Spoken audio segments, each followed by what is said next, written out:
और ये एक बेहद अहम और बड़ी खबर है इस वक्त की देश के number 1 news channel news 18 India पर। आफताब का पॉलीग्राफ टेस्ट आज हो सकता है। नार्को टेस्ट से पहले ही पॉलीग्राफ टेस्ट की इजाजत मिल चुकी है और ये एक बड़ी बाधा थी, लेकिन अब ये बाधा भी दूर हो गई है। ऐसे में सवाल ये उठता है कि अब तक आफताब जो बता रहा था क्या वो सच कह रहा था, क्योंकि पुलिस लगातार 10 दिनों से इन ऐसे इलाकों की खाक छान रही है जहां की निशानदेही आफताब ने की थी। कुछ मेहरौली के ऐसे जंगल अलग अलग इलाकों में उसने बताया कि यहां श्रद्धा के शरीर के कई टुकड़े उसने करके फेंक दिए थे, लेकिन कुछ ऐसे तालाबों की भी निशानदेही हुई है जहां पर उसने श्रद्धा के शरीर के टुकड़े फेंके हैं और ऐसे में पुलिस इन इलाकों की भी छानबीन कर रही है। लेकिन सवाल यही है कि क्या अब तक जो जानकारी आफताब दे रहा है वो सच बोल रहा है और इसीलिए उसका नार्को टेस्ट कराया जाना है, इसकी हामी भर दी गई है। कोर्ट ने अब उससे पहले पॉलीग्राफ टेस्ट की भी मंजूरी दे दी है और आज ही ये पॉलीग्राफ टेस्ट हो सकता है। एफएसएल की टीम से पुलिस की टीम ने अब संपर्क किया है और एफएसएल की टीम भी अब इसकी तैयारी में जुट चुकी है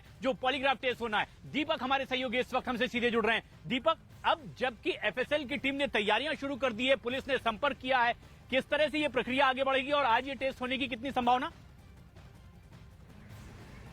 देखिए, संभावना पूरी है क्योंकि ये कहा जा रहा था कि पॉलीग्राफ टेस्ट बहुत जरूरी है क्योंकि नार्को टेस्ट से पहले का जो प्रोसेस होता है वो पॉलीग्राफ टेस्ट होता है और इसमें झूठ पकड़ने की मशीन में आरोपी आफताब को बिठाया जाएगा और वहां पर उससे सवाल जवाब होंगे। जिन सवालों की एक लंबी फहरिस्त दिल्ली पुलिस ने नार्को टेस्ट के लिए तैयार की थी उन्हीं में से कुछ सवाल यहाँ पर आफताब से पूछे जाएंगे कि क्या उसने आफताब की हत्या, क्या उसने श्रद्धा की हत्या की थी और उसके अलावा जो भी सिक्वेंस था उससे जुड़े हुए सवाल उससे पूछे जा सकते हैं। तो पॉलीग्राफ टेस्ट के लिए हालांकि दिल्ली पुलिस की इस पर जो टीमें हैं वो कल ही संपर्क कर चुकी है, लेकिन ये माना जा रहा है कि आज शाम तक पॉलीग्राफ टेस्ट हो सकता है क्योंकि उसके बाद नार्को टेस्ट करना है। 4 दिन की पुलिस कस्टडी मिली है और इस कस्टडी में उसे सब कुछ हासिल करना है क्योंकि जो जवाब वो चाहती है दिल्ली पुलिस की टीमें वो जवाब अब तक आफताब की तरफ से नहीं आ पा रहा है क्योंकि ना ही मोबाइल फोन के बारे में वो कुछ बता पा रहा है, ना ही फेंके हुए हथियारों के बारे में बता पा रहा है जिनसे पूरी वारदात को अंजाम दिया था। तो यही चीजें तलाशना दिल्ली पुलिस के एक टेढ़ी खीर हो रही है क्योंकि लगातार वो कस्टडी में कुछ ऐसे बिल्कुल कई राज यहाँ पर खुल सकते हैं दीपक, बिल्कुल कई राज यहाँ पर खुल सकते हैं क्योंकि देखिए लगातार जो है बरगलाने की कोशिश यहाँ पर आफताब कर रहा है, लेकिन इस बीच देखिए सीबीआई जांच की मांग की जा रही थी लेकिन दिल्ली हाई कोर्ट ने इस मांग को भी खारिज कर दिया है क्योंकि देखिए लगातार ये कहा जा रहा था कि 6 महीने का वक्त बीत चुका है, श्रद्धा के जो अंश है, जो टुकड़े हैं वो कहां कहां पर बिखरे हैं, क्या आफताब सच बोल रहा है। ऐसे में एक जनहित याचिका दायर की गई थी कि इस पूरे मामले की सीबीआई जांच होनी चाहिए, लेकिन आपको बता दें कि दिल्ली हाई कोर्ट ने इस मांग को खारिज कर दिया है। उनकी तरफ से कहा गया है कि क्या याचिका में कहा गया था कि यह घटना पुरानी है और पुलिस इस मामले की सही तरीके से जांच नहीं कर पाएगी, लेकिन कोर्ट ने कहा है कि मामले को सीबीआई को सौंपने की कोई वजह सामने नहीं आ रही है। लेकिन अब जो है पॉलीग्राफिक टेस्ट होगा, उसके बाद जो है रास्ता खुल जाएगा नार्को टेस्ट का। ऐसे में कहीं ना कहीं अब एक राह नजर आ रही है क्योंकि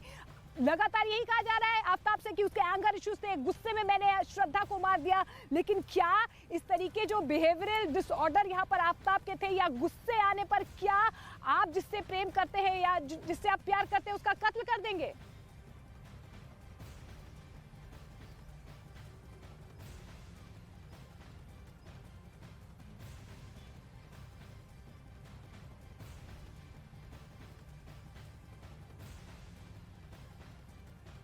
बिल्कुल लगातार हमारे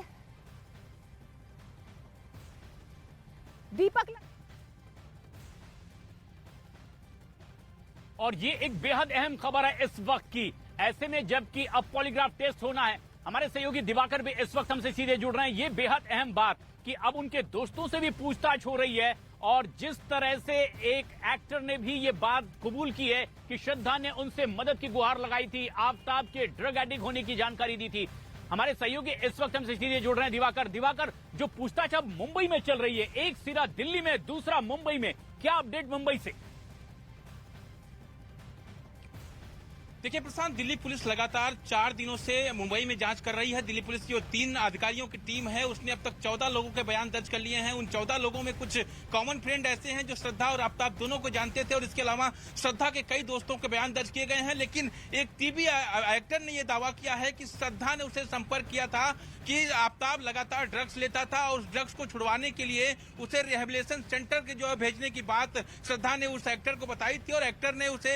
ये कहा था कि वो उसकी मदद संपर्क जरूर करेगा, लेकिन उसके बाद श्रद्धा जब दिल्ली चली गई तो उस एक्टर से संपर्क नहीं रहा, ऐसा इस टीवी एक्टर नासिर का कहना है। दुनिया में